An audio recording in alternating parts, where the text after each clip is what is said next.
അൽഹംദുലില്ലാഹി റബ്ബിൽ ആലമീൻ വല്ലാഖിബത്തു ലിൽ മുത്തഖീൻ വലാ ഉദ്വാന ഇല്ലാ അലൽ ളാലിമീൻ വഉസല്ലി വഉസല്ലിമു അലാ അഷ്റഫിൽ അംബിയാഇ വൽ മുർസലീൻ നബിയിനാ മുഹമ്മദിൻ വഅലാ ആലിഹി വഅസ്ഹാബിഹിൽ ഫായിസീന ബിരില്ലാഹ്. اللهم صل على محمد وعلى آل محمد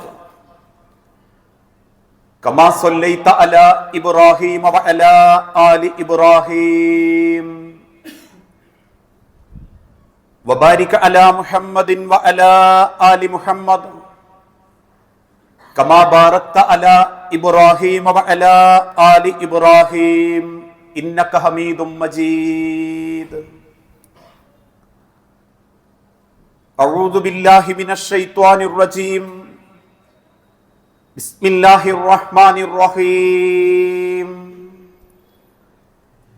يا أيها الذين آمنوا اتقوا الله حق تقاته ولا تموتن إلا وأنتم مسلمون. يا أيها الناس اتقوا ربكم الذي خلقكم من نفس واحدة وخلق منها زوجها وبث منهما رجالا كثيرا ونساء واتقوا الله الذي تساءلون به والأرحام إن الله كان عليكم رقيبا. بسم الله الرحمن الرحيم. ولا تقربوا الفواحش ما ظهر منها وما بطن ولا تقتلوا النفس التي حرم الله إلا بالحق ذلكم وصاكم به لعلكم تعقلون. رب اشرح لي صدري ويسر لي أمري. സ്നേഹാദരണീയരായ വിശ്വാസിനി സഹോദരങ്ങളെ, സർവലോക രക്ഷിതാവായ അള്ളാഹുവിന്റെ നിയമങ്ങളും നിർദ്ദേശങ്ങളും അന്ത്യപ്രവാചകൻ മുഹമ്മദ് മുസ്തഫ റസൂലുള്ളാഹി സല്ലല്ലാഹു അലൈഹി വസല്ലമയുടെ ജീവിതചര്യകളും സ്വന്തം ജീവിതത്തിന്റെ എല്ലാ രംഗത്തും സൂക്ഷ്മതയോടെ സ്വീകരിക്കണമേ എന്ന് ആദ്യമായി ഉണർത്തുകയാണ്, വസിയത്ത് ചെയ്യുകയാണ്. നമ്മൾ ജീവിച്ചുകൊണ്ടിരിക്കുന്ന ഈ കാലഘട്ടത്തിൽ ഏറ്റവും വലിയ ചർച്ച നടന്നുകൊണ്ടിരിക്കുന്നത് നമ്മുടെ കൗമാരങ്ങളെയും യൗവനങ്ങളുടെയും ഇന്നത്തെ ജീവിത രീതിയെക്കുറിച്ചാണ്. 1990-കൾക്ക് മുൻപ് ജനിച്ച മാതാപിതാക്കളുടെ ഉപദേശം അതൊരു തന്തവൈബാണ്, ആ ഉപദേശങ്ങൾ തള്ളവൈബാണ് എന്നൊക്കെ ആക്ഷേപിച്ചുകൊണ്ടും ഇന്നത്തെ കാലഘട്ടത്തിൽ ജീവിക്കേണ്ടത് മാതാപിതാക്കളുടെ ചിന്തകൾക്കനുസരിച്ചല്ല എന്ന് സ്ഥാപിക്കാൻ മീഡിയകളും സൗഹൃദങ്ങളും ലിബറൽ ചിന്താഗതികളും ആഞ്ഞു പരിശ്രമിച്ചുകൊണ്ടിരിക്കുന്ന ഒരു കാലഘട്ടമാണ് നമ്മളെ കൺമുൻപിലുള്ള കാലഘട്ടം. അത് ശരിയല്ല മക്കളെ. ഇങ്ങനെയുള്ള രീതിയൊന്നും അത്ര സുഖമുള്ള രീതിയല്ല.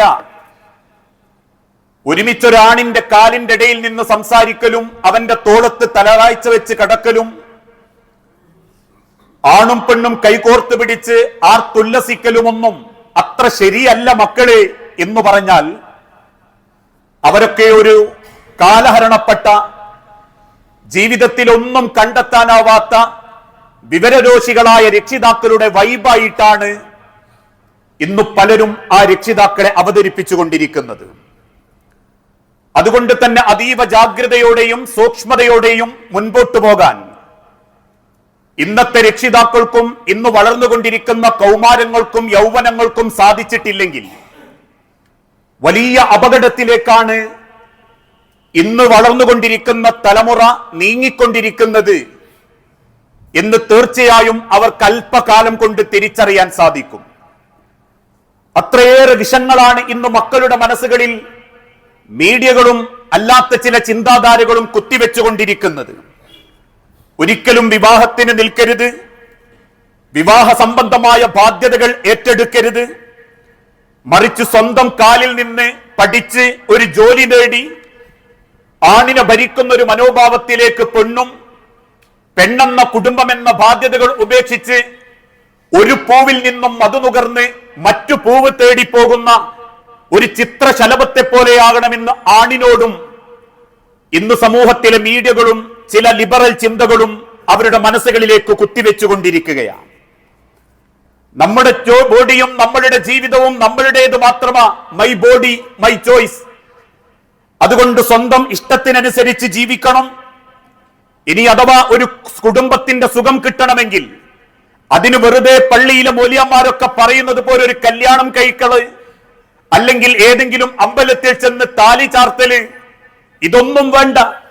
മറിച്ച് ലിവിംഗ് ടുഗദറുകൾ 5-6 മാസം കൂടെ ഒരുമിച്ച് ജീവിച്ച് എല്ലാം ആസ്വദിച്ചിട്ട് പറ്റില്ലെങ്കിൽ അവിടെ വെച്ച് സ്റ്റോപ്പ് ചെയ്യുന്ന ആധുനിക രീതിയാണ് ഏറ്റവും പുരോഗമനം. അല്ലെങ്കിൽ ഡേറ്റിങ്ങൾ മതി, അല്ലെങ്കിൽ സ്നേഹത്തോടെ സന്തോഷത്തോടെ ജീവിക്കാൻ ഒരു ബെസ്റ്റി മതി എന്നൊക്കെയാണ് ഇന്നത്തെ മക്കളുടെ മനസ്സുകളിൽ വിഷം കുത്തിവെക്കപ്പെട്ടുകൊണ്ടിരിക്കുന്നത്. ഇതിന് പുരോഗമനമായിട്ടാണ് ചിലർ അവതരിപ്പിക്കുന്നതും. ആരാണ് ഇതിന് പുരോഗമനമായി അവതരിപ്പിക്കുന്നത്? ലോകത്തുള്ള ഒരു മതങ്ങളുമല്ല. ഹിന്ദുമതമോ ക്രിസ്തുമതമോ ഇസ്ലാം മതമോ ജൈനമതമോ ലോകത്തൊരു മതങ്ങളും ഈ പുരോഗമനത്തെ പ്രോത്സാഹിപ്പിച്ചിട്ടില്ല. മറിച്ച് ഈ പുരോഗമനം അവതരിപ്പിക്കുന്നത് ലിബറലുകൾ മാത്രമാണ്. ആരാണ് ലിബറലുകൾ? മനുഷ്യന്റെ ജീവിതത്തിന്റെ അസ്ഥിവാരം തോണ്ടാൻ എക്കാലഘട്ടത്തിലും മതനിഷേധികളുടെ വേഷം കെട്ടി ഓരോ മതങ്ങൾക്കിടയിലേക്കും കയറിക്കൂടുന്ന ഇരുട്ടിന്റെ ശക്തികൾ, കുത്തഴിഞ്ഞ ലൈംഗികതയുടെ വക്താക്കൾ, ആർത്തിപിടിച്ച ജീവിതത്തിന്റെ ഉപഭോഗ തൃഷ്ണകളിൽ, ജീവിതത്തിന്റെ ലഹരിയിലും കഞ്ചാവിലും കള്ളിലും ആനന്ദം കണ്ടെത്തുന്ന ലിബറലുകളല്ലാത്ത ഒരാളും ഈ പുരോഗമനത്തെ മുൻപോട്ട് വെച്ചിട്ടില്ല. അതുകൊണ്ടാ ഇന്ന് കേരളക്കരയിലെ ചില ക്യാമ്പസുകളിൽ ജനറൽ സൗഹൃദ മുറി ആ ലിബറലുകൾ തുടങ്ങി. എന്തേ കാരണം? ആണിനും പെണ്ണിനും വേറെ ശുചിമുറികൾ വേണ്ട, ആണിനും പെണ്ണിനും ഒരേ ശുചിമുറി മതി. കാരണം ഏതെങ്കിലും പെണ്ണിന്റെ ശുചിമുറിയുടെ മുൻപിൽ ആണിനെ കണ്ടാൽ ചോദ്യം ചെയ്യാൻ പാടില്ല. ഒരുമിച്ച് കയറട്ടെ, ഒരുമിച്ച് ആസ്വദിക്കട്ടെ. ഒരുമിച്ച് ബസ് സ്റ്റോപ്പുകളിൽ മടിയിലിരിക്കുന്ന മക്കളോട് സീറ്റുകൾ മാറ്റിത്തരാമെന്ന് പറഞ്ഞാൽ പോലും പറഞ്ഞവന്റെ മുഖത്ത് നോക്കി ആണിന്റെ തോളത്ത് കയറിയിരിക്കുന്ന ഒരു ലിബറൽ ചിന്താഗതി ഇന്ന് മക്കളെ മനസ്സിൽ ക്യാമ്പസുകൾ കേന്ദ്രീകരിച്ചും മീഡിയകൾ കേന്ദ്രീകരിച്ചും ഇന്ന് കുത്തിവെക്കപ്പെട്ടുകൊണ്ടിരിക്കുകയാണ്. ജനറൽ ക്ലബ്ബുകൾ, കേരളത്തിന്റെ ഓരങ്ങളിൽ ബീച്ചുകളിൽ ആണെന്നോ പെണ്ണെന്നോ തോന്നാത്ത വേഷം കെട്ടുന്ന നിരവധി ട്രാൻസ്ജെൻഡറുകൾ പോലും ഇന്ന് എന്തുകൊണ്ട് വർദ്ധിച്ചു വന്നു? ഇവരൊക്കെ കേരളക്കരയിൽ ഉണ്ടായിരുന്നോ എന്ന് ചിന്തിക്കുമാറ് ആണ് പെണ്ണിന്റെ വേഷം കെട്ടിയും അല്ലെങ്കിൽ പെണ്ണാണിന്റെ വേഷം കെട്ടിയും പെണ്ണിന്റെ ശരീരഭാഗങ്ങൾ വെച്ചുപിടിപ്പിച്ചും ഇന്ന് കേരളത്തിന്റെ തോരുവോരങ്ങളിലും മുക്കമൂലകളിലും നമ്മളെ നാട്ടിൽ പോലും രാവു പകലാക്കുന്ന രീതി വരാനുള്ള കാരണം അവരവതരിപ്പിക്കുന്നത് ഈ കുത്തഴിഞ്ഞ ജീവിതമാ. ഇതൊരിക്കലും പുരോഗമനമല്ല, ഇത് അരാജകത്വമാ. വലിയ നാശത്തിലേക്കാണ് ഈ സമൂഹം അല്ലെങ്കിൽ കുട്ടികളുടെ ജീവിതത്തെ വലിയ അപകടത്തിലേക്കാണ് അത് കൂട്ടിക്കൊണ്ടുപോകുന്നത്. എത്ര പെൺകുട്ടികൾ ചതിക്കപ്പെടുന്നു, എത്ര പെൺകുട്ടികൾ വഞ്ചിക്കപ്പെടുന്നു, എത്ര പേര് ജീവിതത്തിന്റെ ആസ്വാദന കാലത്ത് ചെയ്തു പോയ അബദ്ധത്തിന്റെ പേരിൽ ഭർത്താവിന്റെ കൂടെ നീറുന്ന മനസ്സുമായി ജീവിക്കേണ്ടി വരുന്നു. എത്ര ദാമ്പത്യങ്ങൾ തകർക്കപ്പെടുന്നു. ചിന്തിച്ചു നോക്കൂ. ആയക്കാലത്ത് യൗവനത്തിൽ ഈ ലിബറലിന്റെ തീവ്രതയിൽ ജീവിച്ച് അവസാനം കുടുംബത്തിലേക്ക് കയറി ചെല്ലുമ്പോ ആ കുറ്റബോധം കൊണ്ടും വേദന കൊണ്ടും അരക്ഷിതാവസ്ഥകളിൽ ജീവിക്കുന്ന ആയിരക്കണക്കിന് മക്കളുണ്ട്. കാരണം ലിബറലുകൾക്കൊന്നും തുടർന്ന് അങ്ങോട്ടൊരു ജീവിതം കാഴ്ചവെക്കാൻ പറ്റിയിട്ടില്ല. ഉണ്ടോ? ഈ കുത്തഴിഞ്ഞ യൗവനത്തിന്റെ കാലഘട്ടത്തിന് ശേഷം മാന്യമായ ഒരു ജീവിതം ലിബറലുകൾ പഠിപ്പിച്ചിട്ടുണ്ടോ? ഏതെങ്കിലും മീഡിയകൾ പഠിപ്പിച്ചിട്ടുണ്ടോ? ആ കാലഘട്ടത്തിൽ കുടുംബത്തോടൊപ്പം ഒരുമിച്ച് ജീവിക്കുമ്പോ നിങ്ങൾ തകർന്നു പോകാതിരിക്കാൻ, ആത്മഹത്യ ചെയ്യാതിരിക്കാൻ അള്ളാഹുവിന്റെ തിരുദൂതൻ ഓർമ്മപ്പെടുത്തിയതുപോലെ ആ കുടുംബത്തിന്റെ ഭദ്രതയിലേക്ക് നിങ്ങളെ കൈപിടിക്കുന്നവരാരാണോ അവർക്കേ അതിന് സാധിക്കുകയുള്ളൂ. ഈ കഴിഞ്ഞ ദിവസങ്ങളിൽ പല കുടുംബത്തിലും ഉണ്ടാകുന്ന ഒരു പ്രശ്നങ്ങൾ എന്താ? നിക്കാഹൊക്കെ കഴിഞ്ഞ് ആ നിക്കാഹ് കണ്ടുറപ്പിച്ച പെൺകുട്ടിയോട് നീ ഇങ്ങനെ ആൺകുട്ടികളുടെ കൂടെയൊന്നും നടക്കുന്നത് എനിക്കിഷ്ടല്ല എന്ന് ചെറുപ്പക്കാരൻ പറഞ്ഞ ഓൻ പറ്റാത്തവനായി, ഓൻ കാലഘട്ടത്തിന് യോജിക്കാത്തവനായി. എന്തേ തൊലാഖിന്റെ വക്കിലേക്ക് എത്തിയത്? ഓൻ പയഞ്ചന. എന്തേ കാരണം? ആൺകുട്ടികളുടെ ഫ്രണ്ട്സിന്റെ കൂടെ കഴുത്തിൽ കൈയിട്ട് സർവ്വമാളുകളിലും കയറിയിറങ്ങി, രാത്രി ബീച്ചുകളിൽ തോളിൽ കൈയിട്ട് കസിൻ എന്ന ഓമന പേരുമിട്ട് ആൺകുട്ടികളെ കൂടെ തുള്ളുന്നത് വേണ്ടെന്ന് പറഞ്ഞ ആ ആൺകുട്ടിയും ഭർത്താവും കാലത്തിന് യോജിക്കാത്തവനായി. ഇതേപോലെ തന്നെ പെൺകുട്ടികളെ കൂട്ടിക്കൊണ്ടുപോയാലേ ഇന്നത്തെ പുരോഗമനം ഉണ്ടാകൂ എന്ന് ചിന്തിച്ച് അന്യ ചെറുപ്പക്കാരോടൊപ്പം സുഹൃത്തുക്കളോടൊപ്പം സ്വന്തം പെണ്ണിനെ പറഞ്ഞയച്ചും അവനാന്റെ സൗകര്യത്തിന് പോകുമ്പം ആരാന്റെ ബൈക്കിൽ കെട്ടിയ പെണ്ണിനെ പറഞ്ഞയച്ചും അതൊക്കെ ഒരു പുരോഗമനമല്ലേ എന്ന് തീരുമാനിച്ചതാ പല കുടുംബവും നശിക്കാനുള്ള കാരണം. ഇന്ന് എളുപ്പത്തിൽ ബന്ധങ്ങൾ തകർന്നു പോകാനുള്ള കാരണം ഇവിടെയാണ്. അള്ളാഹുവിന്റെ വിശുദ്ധ ഖുർആൻ കൃത്യമായി പറയുന്നു, മാന്യതയുള്ളവർക്ക്, മാന്യത കാത്തു സൂക്ഷിക്കുന്നവർക്ക് മനോഹരമായി ജീവിക്കാൻ പറ്റൂ. പണമില്ലെങ്കിലും സൗകര്യമില്ലെങ്കിലും സമ്പത്തില്ലെങ്കിലും ഏറ്റവും മനോഹരമായി ജീവിക്കണമെങ്കിൽ മാന്യതയോടെ കുടുംബത്തെ കണ്ടെത്താൻ പറ്റണം. ഇത് പറയുന്നത് കൊണ്ട് ആളുകൾക്ക് ഇസ്ലാമിന്റെ ശത്രുവാകുന്നത്. കേരളത്തിലെ സർവ്വ ബുദ്ധിജീവികളും യുക്തിവാദികളും എന്തുകൊണ്ടാ ഇസ്ലാമിനെതിരെ തിരിയുന്നത്? അത് കേരളത്തിലെ യുക്തിവാദി പ്രസ്ഥാനത്തിന്റെ തലതൊട്ടപ്പന്മാര് മുതൽ മുസ്ലിം വേഷം കെട്ടി മുസ്ലിം കുടുംബത്തിൽ ജനിച്ചവൻ പോലും കഴിഞ്ഞ യുക്തിവാദി സമ്മേളനത്തിൽ, മതനിരപേക്ഷ അല്ലെങ്കിൽ നിരീശ്വരവാദ സമ്മേളനത്തിൽ എല്ലാവരുടെ നാവിലും കുറ്റപ്പെടുത്താൻ ഒരു മതം മാത്രം, ഇസ്ലാം. എന്തുകൊണ്ട്? ദാമ്പത്യ കുടുംബ ജീവിതത്തെ അങ്ങേയറ്റം പ്രോത്സാഹിപ്പിക്കുന്ന മതം അള്ളാഹുവിന്റെ പരിശുദ്ധ ഇസ്ലാം മാത്രമാണ്. ജീവിതത്തിന്റെ എല്ലാ രംഗത്തും ഇസ്ലാം മനുഷ്യന് സാധിക്കുന്നതേ കൽപ്പിച്ചിട്ടുള്ളൂ, മനുഷ്യനെ കൊണ്ട് സാധിക്കാത്തത് കൽപ്പിച്ചിട്ടില്ല. അതിന് കടന്ന ഏത് ബന്ധങ്ങളും നിങ്ങളെ സമാധാനം നഷ്ടപ്പെടുത്തും. അല്ലാഹു തആല വിശുദ്ധ ഖുർആനിലൂടെ പഠിപ്പിച്ചു, വലാ തഖറബുൽ ഫവാഹിഷ, ഒരിക്കലും നിങ്ങൾ ഒരു മ്ലേച്ഛമായ കാര്യത്തിലേക്ക് പോകരുത്. മാ ലഹറ മിൻഹ വമാ ബത്തന, അത് രഹസ്യമായിട്ടുള്ളതാവട്ടെ പരസ്യമായിട്ടുള്ളതാവട്ടെ. ഏത് രഹസ്യതയിലും പരസ്യതയിലും നിങ്ങൾ ഒരിക്കലും മ്ലേച്ഛത തിരഞ്ഞെടുക്കരുത്. കാരണം വലാ തഖ്തുലുൻ നഫ്സല്ലതി ഹറമല്ലാഹു ഇല്ലാ ബിൽ ഹഖ്, അള്ളാഹു നിങ്ങൾക്ക് പവിത്രമാക്കി തന്ന നിങ്ങളുടെ ജീവിതത്തെ ഒരിക്കലും നിങ്ങൾ നശിപ്പിക്കാൻ പാടില്ല. ആദമിന്റെ മക്കളെ അള്ളാഹു ആദരിച്ചിട്ടുണ്ട്, അതിനാ ഇണയെ തന്നത്. ശരീരത്തിന്റെ ആവശ്യങ്ങൾ പൂർത്തീകരിക്കാൻ, ദാമ്പത്യ ജീവിതത്തിന്റെ കുടുംബത്തിന്റെ സുഖം അനുഭവിക്കാൻ. ചിന്തിച്ചു നോക്കൂ, ആണിനെ കല്യാണം കഴിക്കുമ്പോ അവർക്ക് താൽക്കാലികമായ അല്പകാലത്തെ സുഖം മാത്രമേയുള്ളൂ. പിന്നീട് അവർ കഞ്ചാവിലെത്തും, പിന്നീട് അവർ ആത്മഹത്യ ചെയ്യും. പക്ഷേ മുസ്ലിം അല്ലെങ്കിൽ ദാമ്പത്യ ജീവിതം നയിക്കുന്നവർക്കോ ആദ്യകാലത്ത് ലൈംഗിക സുഖമുണ്ട്, പിന്നീട് കുടുംബത്തിന് വേണ്ടിയുള്ള ത്യാഗമുണ്ട്. ഇപ്പൊ പല രക്ഷിതാക്കളും ഭർത്താക്കന്മാരും ഭാര്യമാരും ജീവിക്കുന്നത് ആർക്ക് വേണ്ടിയാ? മക്കൾ എന്ന സ്വപ്നത്തിന്. ആ സ്വപ്നത്തിന് വേണ്ടി ജീവിക്കുമ്പോൾ ആസ്വാദനമുണ്ട്, കുടുംബം എന്ന വലിയ സങ്കല്പമുണ്ട്, സ്വർഗമുണ്ട്. ആ സ്വർഗവും സങ്കല്പവും നിങ്ങൾക്ക് തടയാനാണ് ഇത്തരത്തിലുള്ള ലിബറൽ ചിന്താഗതികൾ പെൺമക്കളെ മനസ്സിൽ പോലും കുത്തിവെക്കുന്നത്. അതുകൊണ്ട് ആ പെൺകുട്ടികൾ പറയുന്നതും കല്യാണത്തിന് എനിക്ക് സമ്മതല്ല. 25, 26, 27 വയസ്സായിട്ടും എനിക്ക് കല്യാണം വേണ്ടെന്ന് പറയുന്ന പെൺമക്കളെ വാർത്തെടുക്കുന്ന ദുരന്തത്തിലേക്ക് ഇന്നത്തെ ലിബറലുകൾ, മീഡിയകൾ നമ്മളെ മക്കളെ കൊണ്ടുപോയിക്കൊണ്ടിരിക്കുകയാണ്. അതിന്റെ ഏറ്റവും വലിയ ലക്ഷണം അള്ളാഹുവിന്റെ റസൂൽ തന്നെ ഓർമ്മപ്പെടുത്തി. ഒരു സമൂഹത്തെ അള്ളാഹു നശിപ്പിക്കാൻ തീരുമാനിച്ചാൽ, ആ സമൂഹത്തിന്റെ നാശം അടുക്കുമ്പോ അള്ളാഹു ആ സമൂഹത്തിൽ ചെയ്യുന്ന അടയാളങ്ങളിൽ ഒന്ന് അൽ ഹയാഉ ശുഅബത്തു മിനൽ ഈമാൻ, ആ സമൂഹത്തിൽ നിന്നും ലജ്ജ എടുത്തു കളയും. ലജ്ജ എന്ന കാര്യം അള്ളാഹു എടുത്തു കളയും. ആ എടുത്തു കളയപ്പെട്ട കാലമാണോ ഇന്ന് എന്ന് ചിന്തിക്കേണ്ടിയിരിക്കുന്നു. കാരണം തന്റെ പെണ്ണിനോടൊപ്പമുള്ള നിമിഷങ്ങൾ ഗർഭമായി പടച്ച റബ്ബ് അനുഗ്രഹിച്ചപ്പോ ആ അനുഗ്രഹിക്കപ്പെട്ട പെണ്ണിന്റെ യൂറിൻ എടുത്ത് ടെസ്റ്റ് ചെയ്ത് ആ ടെസ്റ്റിന്റെ പ്രഗ്നൻസി കാർഡ് മീഡിയകൾക്ക് മുമ്പിൽ അവതരിപ്പിച്ച് അവനാന്റെ യൂട്യൂബ് ചാനൽ ഉണ്ടാക്കാൻ വേണ്ടി ആണും പെണ്ണും സമൂഹത്തിന്റെ മുൻപിലേക്ക് ഇറങ്ങി വരുന്ന ദയനീയമായ കാഴ്ച. അതിനേക്കാളേറെ മനുഷ്യന്റെ കിടപ്പറയിൽ കുതിരയുടെ സുഖം കിട്ടാൻ വേണ്ടി എന്തോ വിൽക്കാൻ വേണ്ടി ആണും പെണ്ണും മീഡിയകൾക്ക് മുൻപിൽ സ്റ്റാമിനയുണ്ടാക്കാൻ വേണ്ടി വെപ്രാളപ്പെട്ടോടുന്ന കാഴ്ച. ഒരു ഭാഗത്ത് ഇതാകുമ്പം മറുഭാഗത്ത് 8 മാസം തികഞ്ഞ പെണ്ണിന്റെ വയറ്റത്ത് ഉമ്മ വെച്ച് നാട്ടുകാരെ കാണിക്കുന്ന പ്രഗ്നന്റിന്റെ ഡേറ്റ് അവതരിപ്പിക്കുന്ന കാലികമായ നിരവധി കാഴ്ച.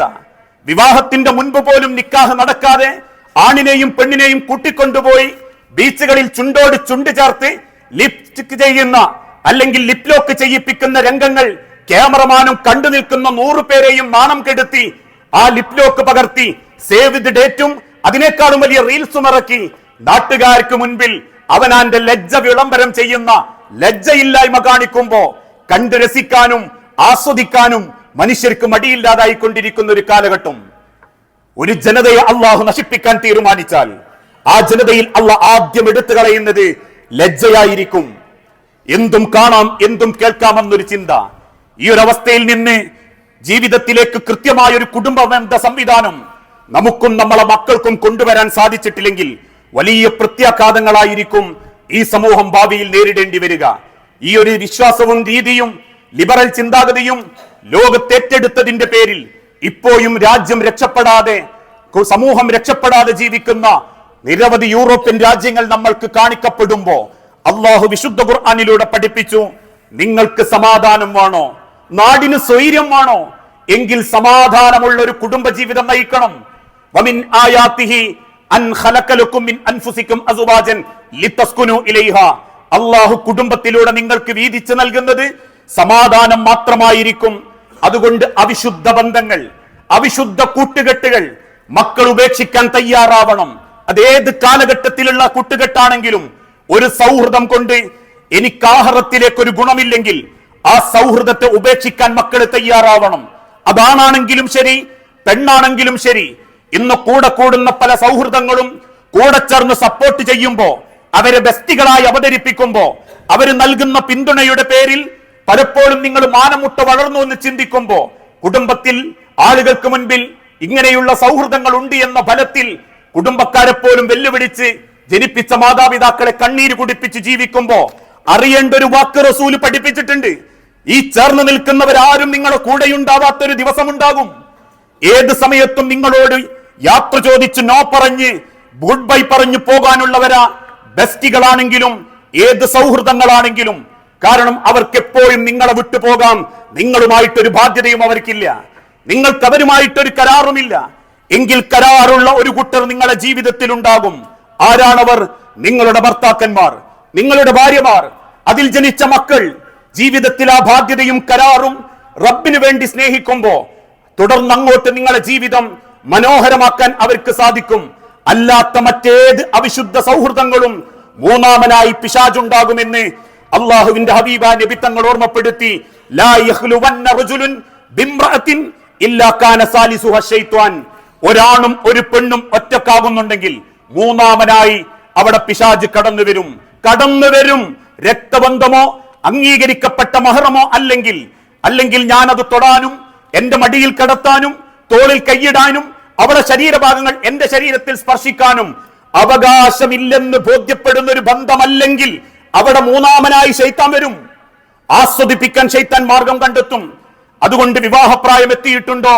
കല്യാണത്തിന് നിങ്ങൾ താല്പര്യം കാണിക്കണം. യാ മഅ്ശറ ശബ്ബാബ് മനിസ്തതഅ മിൻകുമുൽ ബാഅ. നിങ്ങൾക്ക് ബുലൂ എത്തിക്കഴിഞ്ഞാൽ നിങ്ങൾ വിവാഹത്തിന് താല്പര്യം കാണിക്കണം. കാരണം ഓരോ പ്രായം വളരുന്നതിനനുസരിച്ച് ശരീരത്തിന് ചില ആവശ്യങ്ങളുണ്ട്. ഓരോ പ്രായത്തിലും കിട്ടേണ്ട ചില ആവശ്യങ്ങൾ ശരീരത്തിനുണ്ട്. 5 വയസ്സുകാരന്റെ ബുദ്ധിയല്ല 25 വയസ്സുകാരന്. 5 വയസ്സുകാരിയുടെ ശരീരത്തിന്റെ ഉൽപാദനമല്ല 20 വയസ്സുകാരിക്ക്. ശരീരം വളർച്ചയറിയിക്കും, ആഗ്രഹങ്ങൾ കൂടും, ശരീരത്തിൽ നിന്ന് പലതും ഉൽപ്പാദിപ്പിക്കപ്പെടും. അങ്ങനെ ഉണ്ടാകുന്ന വൈകാരികതയിൽ നിങ്ങളുടെ ശരീരത്തിന്റെ ആവശ്യങ്ങൾ ഒരു തരത്തിലും തടഞ്ഞു വെക്കാൻ പാടില്ല, മറ്റൊരു വഴി തേടാനും പാടില്ല. വഴി അന്വേഷിക്കുന്നവർക്ക് നിരവധി വഴികൾ ഓൺ സൈറ്റുകളായും അല്ലാതെയും സമൂഹത്തിൽ ഉണ്ടാകും. പക്ഷേ ആ വഴി നിങ്ങൾ തേടരുത്. അത് നിങ്ങൾക്ക് നിഷിദ്ധമാക്കപ്പെട്ടതും കുറ്റകരവുമാണ്. അന്യ ആണാവട്ടെ പെണ്ണാവട്ടെ കാണുന്ന കാഴ്ചകളാവട്ടെ. മറിച്ച് നിങ്ങൾ എന്ത് ചെയ്യണം? ചിന്തിച്ചു നോക്കൂ. അള്ളാഹുവിന്റെ തിരുദൂതൻ ഓർമ്മപ്പെടുത്തി, ഒരു ഭർത്താവ് രാത്രി ഭാര്യയെ കിടക്കപ്പറയിലേക്ക് ക്ഷണിച്ചിട്ട് അവൾ വരാതിരുന്നാൽ അവൾ കുറ്റക്കാരിയ, അള്ളാഹുവിന്റെ ശാപം കിട്ടിയവളാ. എന്തേ കാരണം? അവന്റെ ശരീരത്തിന്റെ ആഗ്രഹം അവിടെ പൂർത്തീകരിക്കപ്പെടണം. ഒരു പെണ്ണിനെ സംബന്ധിച്ചിടത്തോളം ആ ഭർത്താവ് ആ സ്ത്രീക്ക് കൊടുക്കുന്ന ചുംബനം പോലും അള്ളാഹു പറഞ്ഞു കൂലിയുണ്ട്. അവളെ മനസ്സാഗ്രഹിക്കുന്നുണ്ടെങ്കിൽ, അവളെ ശരീരം അത് പ്രതീക്ഷിക്കുന്നുണ്ടെങ്കിൽ തന്റെ പെണ്ണിനെ മാറോട് ചേർത്ത് പിടിച്ച് ഒന്നണച്ചുകൂട്ടി കിടക്കുന്നതിന് പോലും കൂലിയുണ്ടെന്ന് അള്ളാന്റെ റസൂല് പറയാനുള്ള കാരണം അത് അവളുടെ ശരീരത്തിന്റെ ആവശ്യമാണ്. അവളെ മനസ്സിന്റെ ആവശ്യമാ. ആ തിരിച്ചറിവാണ് മനുഷ്യരെ കുടുംബം. ആ കുടുംബം നഷ്ടപ്പെടുത്താനായി ഇന്ന് പലരും ശ്രമിക്കുന്നത്. ആ ഒരു തിരിച്ചറിവിലേക്ക് നമ്മൾ എത്തുമ്പോ ഏതാനും ചില ദിവസങ്ങൾക്ക് മുൻപ് അള്ളാഹുവിന്റെ ഈ വാക്ക് എത്രമാത്രം സത്യമാണെന്ന് പ്രകൃതി പോലും നമ്മളെ സാക്ഷ്യപ്പെടുത്തി തരും. ഒരാട് അതിന്റെ പ്രായപൂർത്തി എത്തുന്ന സമയത്ത് വാവിട്ട് കരയുമ്പോ ആടിന്റെ കരച്ചിൽ കേട്ട ആളുകൾ തീരുമാനിച്ചു അതിന് ആണാടിന്റെ തണല് വേണം. ആ കരച്ചിൽ നിൽക്കണമെങ്കിൽ ആ ആട്ടിൻകുട്ടിക്ക് പെണ്ണാടിന് ശാരീരികമായ ചില കാര്യങ്ങൾ പൂർത്തീകരിച്ചു കൊടുക്കേണ്ടതുണ്ട്. അതിനണചേരണം, അതിനാ സന്തോഷം കിട്ടണം. അതുകൊണ്ട് ആണാടിനെ അന്വേഷിച്ചു പോയി ആ ആണാടിനെ കൊണ്ട് പെണ്ണാടിന് ജീവിതത്തിന്റെ സന്തോഷം നൽകപ്പെടുന്നുണ്ടെങ്കിൽ അത് പ്രകൃതി നിയമമാണ്. അത് അംഗീകരിക്കപ്പെട്ട വിവാഹ ബന്ധത്തിലൂടെയാവണം.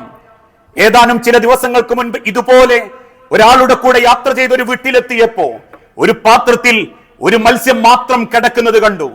നല്ല വാലുകളുള്ള, അങ്ങേയറ്റം ഭംഗി തോന്നിപ്പിക്കുന്ന വാലുള്ളതിനെ ഒരു പാത്രത്തിൽ മാത്രം ഇട്ട് വളർത്തുന്നത് കണ്ടപ്പോ കൂടെ പോന്ന ഉലമാക്കളിൽ ഒരാൾ പറഞ്ഞു, ഇത് ശരിയല്ല, ഇതൊരാണാണെങ്കിൽ ഇതിനൊരു പെണ്ണിനെയും കൂടി ഇതിലേക്ക് ഇട്ടുകൊടുക്കണം.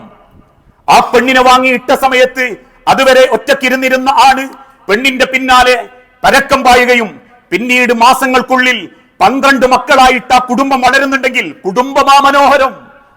ഒരാണിന്റെ മനസ്സിന് ചില ആഗ്രഹങ്ങൾ ഉണ്ടെങ്കിൽ അനുവദിക്കപ്പെട്ട പെണ്ണിൽ അത് തീർക്കണം, പെണ്ണിനുണ്ടെങ്കിൽ ആണിൽ അത് തീർക്കണം. അവിടെ പകരം മാർഗങ്ങൾ കണ്ടെത്തി തരുന്ന ലിവിംഗ് ടുഗദറുകൾ, അല്ലെങ്കിൽ ജെൻഡർ ജീവിതത്തിന്റെ ചിന്തകൾ, മൈ ബോഡി മൈ ചോയ്സുകൾ, അല്ലെങ്കിൽ അതിനുള്ള യന്ത്രവൽക്കരണ ഉപകരണങ്ങൾ, അല്ലെങ്കിൽ സ്വാർത്ഥമായ സ്വന്തം താല്പര്യങ്ങൾ, ഇതൊന്നും ഒരു കാലത്തും കുടുംബത്തിന്റെ ഭദ്രതയ്ക്ക് സമാധാനം നൽകിയിട്ടില്ല, സമൂഹത്തിന്റെ ഭദ്രതയ്ക്ക് സമാധാനം നൽകിയിട്ടില്ല. പരസ്പരം സ്നേഹിച്ചും ബന്ധങ്ങളെ മനസ്സിലാക്കിയും ജീവിതത്തെ നെഞ്ചോട് ചേർക്കുമ്പോ വിവാഹം ഒരിക്കലും ഒരു ബന്ധനമല്ല. അങ്ങനെയാ ചിലര് പഠിപ്പിച്ചുകൊണ്ടിരിക്കുന്നത് വിവാഹം വലിയ ബന്ധനമാണെന്ന്. ഇന്ന് ഞാൻ ജീവിക്കുന്നതും എന്റെ സമ്പാദ്യത്തിനും എന്റെ സന്തോഷത്തിനും ഒരു കാരണമേ ഉള്ളൂ. നമ്മളിൽ പലർക്കുമുള്ള കാരണം നമ്മളെ കുടുംബം. കയറി ചെല്ലുമ്പം വാപ്പാന്ന് വിളിക്കാൻ മക്കളും, കയറി ചെല്ലുമ്പോ ഒന്ന് സലാം പറഞ്ഞ് കൈപിടിക്കാൻ പെണ്ണുങ്ങളും, രാത്രി മാറിക്കിടക്കുമ്പോൾ ഉറക്കം കിട്ടാത്ത രാത്രിയും നമ്മളെ ജീവിക്കാൻ പ്രേരിപ്പിക്കുന്നുണ്ടെങ്കിൽ കുടുംബം, ബന്ധം, വൈവാഹിക ബന്ധം ഒരിക്കലും ബന്ധനമല്ല. അതൊരു സ്വാതന്ത്ര്യമാ. മനസ്സിന്റെ സ്വാതന്ത്ര്യം, ശരീരത്തിന്റെ സ്വാതന്ത്ര്യം, വൈകാരികതയുടെ സ്വാതന്ത്ര്യം. അത് മക്കൾക്ക് ലഭിക്കാതിരിക്കാൻ പലരും ആഞ്ഞു പണിയെടുത്തോണ്ടിരിക്കുമ്പോ അതിൽ പെട്ടുപോയ ചില മക്കൾ, പെൺമക്കളും ആൺമക്കളും പറയുന്നു, ഇപ്പൊ പെണ്ണ് കെട്ടാനൊന്നും ആയിട്ടില്ല, ഒരു 10-30 വയസ്സ് കഴിയട്ടെ, അല്ലെങ്കിൽ പഠിച്ചൊരു കാലിൽ നിൽക്കട്ടെ, ഇതൊന്നും വേണ്ടെന്ന് ആരും പറയുന്നില്ല. പക്ഷേ പഠനത്തിന്റെ പേരും പറഞ്ഞ് ലിബറൽ ചിന്ത മനസ്സിൽ കയറി ആണുങ്ങളൊക്കെ തെമ്മാടികളാണെന്നും പെണ്ണുങ്ങളൊക്കെ എല്ലാവരും ഒന്നിനും പറ്റാത്തവരാണെന്നുമുള്ള ചിന്ത കുത്തിവെക്കുന്നവൻ ഒരു ലക്ഷ്യമേയുള്ളൂ. ഒരു കണക്കും പറയാതെ, ഒരു ബാധ്യതയുമില്ലാതെ നിങ്ങളെ ശരീരം ഉപയോഗിക്കണം, നിങ്ങളെ ചൂഷണം ചെയ്യണം, നിങ്ങളെ അവിശുദ്ധ ബന്ധങ്ങളിലേക്ക് എത്തിക്കണം. എന്നിട്ട് അവർക്ക് സ്വയം സുഖിക്കണം. സുഖിച്ചതിന്റെ അവസാനം വേദനിച്ച് നരകിച്ച് ജീവിക്കുന്ന നമ്മളെ ജീവിതത്തെ പറ്റി ഒരാളും ചിന്തിക്കുന്നില്ലെങ്കിൽ ആ ചിന്ത നമ്മൾ ജീവിച്ചിരിക്കുന്ന കാലത്ത് നന്മയിലേക്ക് എത്താൻ നമ്മളെ പ്രേരിപ്പിക്കണം. അങ്ങനെ ചിന്തിക്കുന്ന നല്ല മക്കളാവണം. കുടുംബത്തിൽ വിവാഹത്തിന് പ്രാധാന്യം കൊടുക്കണം. ഓരോ പെൺമക്കളോടും അതിന്റെ ഗൗരവം ബോധ്യപ്പെടുത്തി കൊടുക്കണം. കെട്ടിയ പെണ്ണിനോട് മാന്യത കാണിക്കാൻ ആൺമക്കൾക്ക് ബോധ്യമുണ്ടാക്കി കൊടുക്കണം. ഇങ്ങനെ പരസ്പരം സ്നേഹിക്കുമ്പോഴേ ഇന്ന് നമ്മൾ കേൾക്കുന്ന പല വാർത്തകളും നമ്മൾ കേൾക്കേണ്ടാത്ത അവസ്ഥയിലേക്ക് എത്തൂ. അല്ലെങ്കിൽ ചരിത്രം ഇനിയും പറയും, തള്ളവൈബെന്നും തന്തവൈബെന്നും എന്തെങ്കിലും ആണും പെണ്ണും ഒരേ കോളേജിന്റെ ഉള്ളിൽ തന്നെ കാലിന്റെ ഇടയിൽ കുട്ടി നിന്ന് സംസാരിക്കുമ്പോ അധ്യാപകന്മാർക്ക് പോലും ഇത് ശരിയല്ല മക്കളെ എന്ന് പറയാൻ പറ്റാത്ത ഇന്നത്തെ ചിന്ത നാളെ വലിയ പ്രത്യാഘാതങ്ങൾ ഉണ്ടാക്കും. അതിന്റെ അവസ്ഥകൾ ബോധ്യപ്പെട്ട് കുടുംബത്തെ ചിട്ടപ്പെടുത്തുന്ന യഥാർത്ഥ മുഅ്മിനീങ്ങളിൽ അള്ളാഹു നമ്മളെ എല്ലാവരെയും ഉൾപ്പെടുത്തി അനുഗ്രഹിക്കുമാറാകട്ടെ.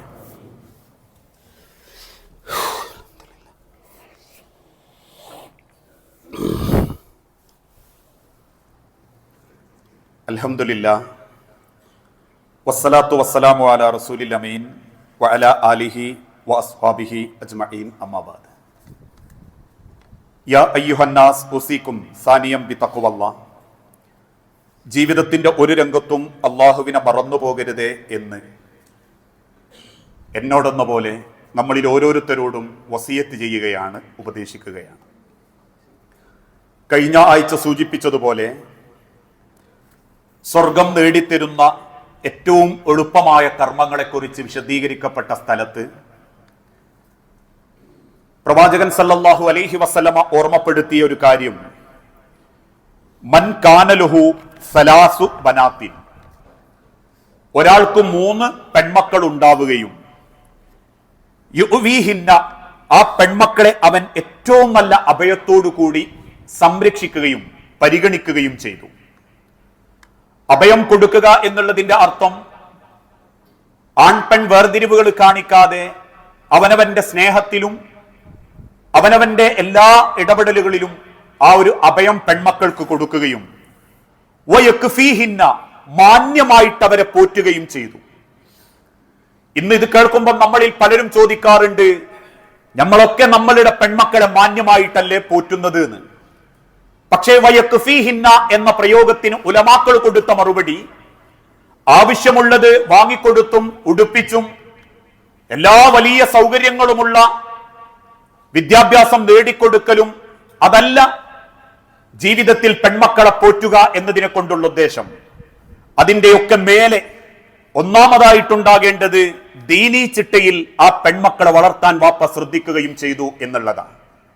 വയക്ഫീഹിന്ന, അവരെ പോറ്റുന്നത് അള്ളാഹുവിന്റെ സ്വർഗത്തിന് വേണ്ടിയാ.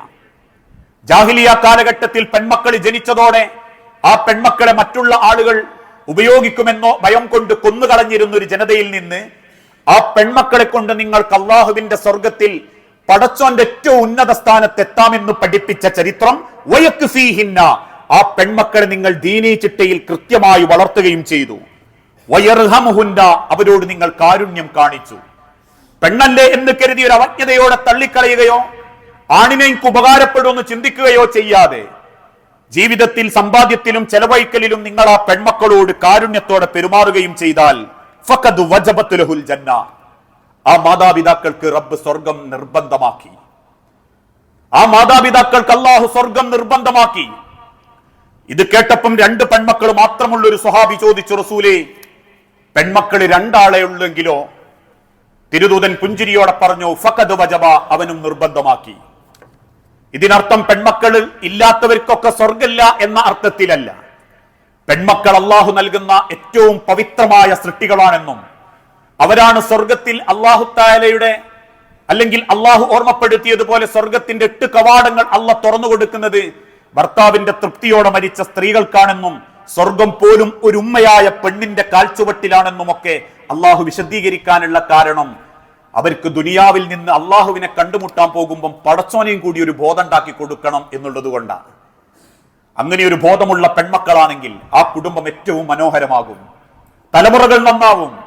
മക്കളെ കൈമൽ കിട്ടുന്ന മാതാക്കളും ആ കുടുംബത്തെ എങ്ങനെ സ്വർഗത്തിലെത്തിക്കാമെന്ന് പരിശ്രമിച്ച് പണിയെടുക്കും. അതുകൊണ്ട് ആ നിലക്ക് കുടുംബത്തെയും മക്കളെയും സ്നേഹിക്കാൻ നമുക്ക് സാധിക്കണം.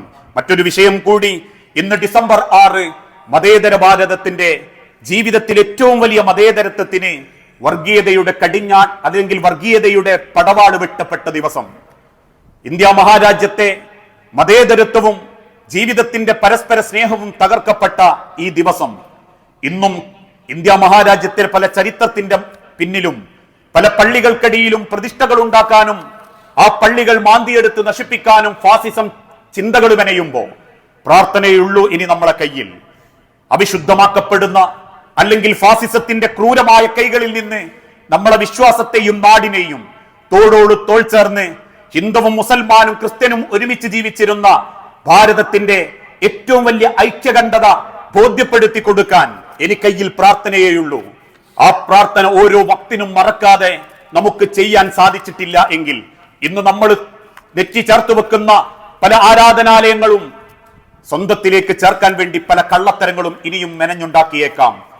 രാഷ്ട്രപിതാവ് പോലും ആത്മഹത്യ ചെയ്തതാണ് എന്ന് തോന്നിപ്പിക്കുന്ന ചിന്തകളിലേക്ക് ചരിത്രം മാറ്റിമറിക്കുമ്പോൾ പ്രാർത്ഥനയോടെ വരാനിരിക്കുന്ന ഒരു തലമുറക്ക് മനസ്സമാധാനത്തോടെ ഈ മണ്ണിൽ ജീവിക്കാൻ, പരസ്പരം സ്നേഹിച്ച് ജീവിക്കാൻ നമ്മളെ പ്രാർത്ഥനകളിൽ ഈ ദിവസം മറക്കാതെ അള്ളാഹുവിങ്കിലേക്ക് നമ്മൾ കൈകൾ തേടണം, മനസ്സ് തേടണം. അള്ളാഹുവേ, ഈ രാജ്യത്തും ലോകത്തും വർദ്ധിച്ചുകൊണ്ടിരിക്കുന്ന ഭൂരിപക്ഷ ന്യൂനപക്ഷ തീവ്രവാദത്തിൽ നിന്ന് ഞങ്ങളുടെ നാടിനെയും കുടുംബത്തെയും മക്കളെയും വിശ്വാസത്തെയും നീ കാത്തുരക്ഷിക്കണമേ. അള്ളാഹുവെ, അറിഞ്ഞുമറിയാതെയും ഒരുപാട് തെറ്റുകുറ്റങ്ങൾ സംഭവിച്ചു പോയിട്ടുണ്ട് നാഥ. എല്ലാം വിട്ടുപുറത്തു മാപ്പാക്കി നിന്റെ സ്വർഗത്തിൽ ഇതേ രൂപത്തിൽ നീ ഞങ്ങളെ ഒരുമിപ്പിച്ചു കൂട്ടണമേ. അള്ളാഹുവെ, മക്കളില്ലാതെ പരീക്ഷിക്കപ്പെടുന്ന ഒരുപാട് കുടുംബങ്ങളുണ്ട് നാഥ. മക്കളെന്ന അനുഗ്രഹം നൽകി ഓരോ കുടുംബങ്ങളോടും നീ കാരുണ്യം കാണിക്കണമേ. അള്ളാഹുവേ, ചെറുതും വലുതുമായ പല അസുഖങ്ങളും പ്രയാസപ്പെട്ട് ജീവിക്കുന്നവരുണ്ട് നാഥ. എല്ലാം എളുപ്പം ശിഫ നൽകി ദീർഘായുസോടെ ആഫിയത്തോടെ ജീവിക്കാൻ ഓരോരുത്തർക്കും നീ തൗഫീക്ക് നൽകണമേ. അല്ലാഹുമ്മ ഗ്ഫിർ ലിൽ മുഅ്മിനീന വൽ മുഅ്മിനാത്ത് അൽ മുസ്ലിമീന വൽ മുസ്ലിമാത്ത് അൽ അഹ്യാഹു മിൻഹും വൽ അംവാത്ത് ഇന്നക മുജീബുദ് ദഅവാതി യാ ഖാദിയൽ ഹാജാത്ത്. അല്ലാഹുമ്മ അഇസ്സൽ ഇസ്ലാമ വൽ മുസ്ലിമീൻ വഅദില്ല ശിർക വൽ മുശ്രികീൻ. അല്ലാഹുമ്മ അജിർനാ മിനൻ നാർ. അല്ലാഹുമ്മ അജിർനാ മിനൻ നാർ. അല്ലാഹുമ്മ അജിർനാ മിനൻ നാർ. അള്ളാഹുവെ, പ്രാർത്ഥിക്കണമെന്ന് വസിയത്ത് നൽകിയവരുണ്ട്. രോഗം ബാധിച്ച് അങ്ങേയറ്റം സ്വദേശത്തും വിദേശത്തും കിടക്കുന്ന ആളുകൾ എല്ലാവരുടെയും അസുഖം നീ എളുപ്പത്തിൽ ശിഫ നൽകി എന്താണോ ഏറ്റവും ഹൈറായത് ആ ഹൈറായ സമാധാനത്തിലേക്ക് ഓരോരുത്തർക്കും നീ തൗഫീക്ക് നൽകണമേ. മരിച്ചുപോയ മാതാപിതാക്കൾ, മക്കൾ, ഭാര്യമാർ, ഭർത്താക്കന്മാർ ഓരോരുത്തരുടെ ഖബർ നീ വിശാലമാക്കുകയും അവരെയും ഞങ്ങളെയും ജന്നാത്തുൽ ഫിർദൗസിൽ നീ ഒരുമിപ്പിച്ചു കൂട്ടുകയും ചെയ്യണമേ. അള്ളാഹുവേ, ദുനിയാവിലും ആഖിറത്തിലും ഞങ്ങൾക്ക് ഉപകാരപ്പെടുന്ന മക്കളായി മക്കളെ കാണാനും അവർക്ക് ഉപകാരപ്പെട്ട മാതാപിതാക്കളാവാനും ഞങ്ങൾക്ക് ഓരോരുത്തർക്കും നീ തൗഫീക്ക് നൽകണമേ. നാദാ, കടബാധ്യതയിൽപ്പെട്ട് പ്രയാസപ്പെടുന്നവരുണ്ട്. ഹറാമായ ലോണ് പോലെയുള്ള കാര്യങ്ങളിൽ പെട്ടുപോയവരുണ്ട്. അള്ളാഹുവെ, ഏറ്റവും നല്ല നിലക്ക് ഹലാലായ നിലക്കത് വീട്ടാനും ഹലാലായ സമ്പാദ്യത്തോടെ മരിച്ചു പോകാനും ഞങ്ങൾക്ക് ഓരോരുത്തർക്കും നീ തൗഫീക്ക് നൽകി അനുഗ്രഹിക്കണമേ. ഈ ലോകത്ത് പടർന്നു പന്തലിച്ചു കൊണ്ടിരിക്കുന്ന വർഗീയതയിൽ നിന്ന്, വിഭാഗീയതയിൽ നിന്ന് ഞങ്ങളുടെ കുടുംബങ്ങളെയും നാടിനെയും ഏറ്റവും വലിയ സമാധാനത്തിലേക്ക് എത്തിക്കാൻ നിനക്ക് മാത്രമേ റബ്ബെ സാധിക്കുകയുള്ളൂ. ഈ ന്യൂനപക്ഷമായ ഞങ്ങളോട് കാരുണ്യവും സ്നേഹവും പ്രകടിപ്പിച്ച് അള്ളാഹുവേ, രാജ്യത്തും ലോകത്തും പടരുന്ന തീവ്രവാദ വർഗീയതയിൽ നിന്ന് ഞങ്ങളുടെ നാടിനെയും ഞങ്ങളുടെ കുടുംബത്തെയും നീ കാത്തുകൊള്ളണമേ. റബ്ബനാ അത്തിനാ ഫിദ്ദുനിയ ഹസന വഫിൽ ആഖിറതി ഹസനത്തും വഖിനാ അദാബന്നാർ.